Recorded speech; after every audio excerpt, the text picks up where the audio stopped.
वेतरन दिग्दर्शक जब्बार पटेल यांचं दिग्दर्शन आणि यशवंतराव चव्हाण यांची गाथा म्हणून आपण यशवंतराव चव्हाण बखर एका वादळाची हा चित्रपट नक्की बघायला जाऊ। पण मग आपली सहनशीलता दांडगी करा। उगीच महान माणसावर बनवलेला चित्रपट म्हणून चित्रपटातल्या चुका झाकणं योग्य नाही। तर हा चित्रपट तुमचा अंत पाहतो आणि त्याची ही काही कारणं। यशवंतराव चव्हाण यांच्या आयुष्यावर चित्रपट बनवायचा की डॉक्युमेंटरी बनवायची यात भयंकर गोंधळ होता हे चित्रपट पाहताना प्रकर्षाने जाणवतं। जर यशवंतराव चव्हाणांवरचं ओरिजिनल फुटेज मुबलक प्रमाणात उपलब्ध होतं तर चित्रपट बनवण्याचा अट्टाहास का? चित्रपट न बनता हा माहितीपट बनतो जो एखाद्या टीव्ही चॅनलवर किमान 5 एपिसोड्स मध्ये दाखवता येईल।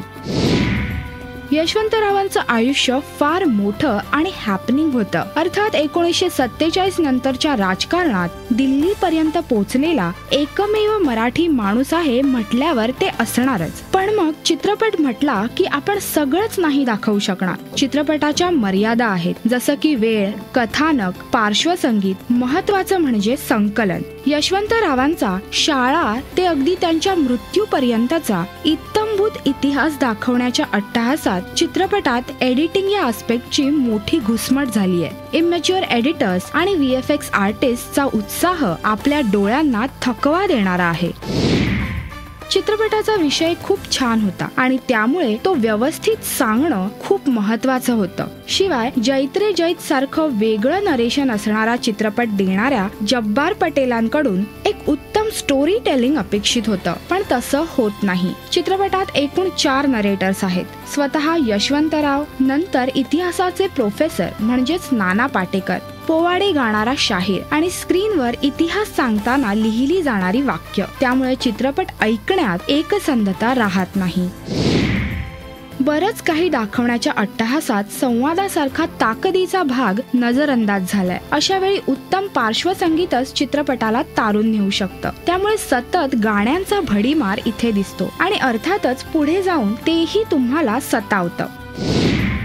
चित्रपटातील इतिहासाचा कालावधी फार मोठा आहे, इतक्या साऱ्या घटना आणि त्यात खूप सारा हिंसाचार। स्क्रीनवर इतिहासातल्या एखाद्या घटनेचं आकलन होते न होते तोच चित्रपट इतिहासातली दुसरी घटना दाखवतो, अगदी भगतसिंगांपासून विजय तेंडुलकरांपर्यंत।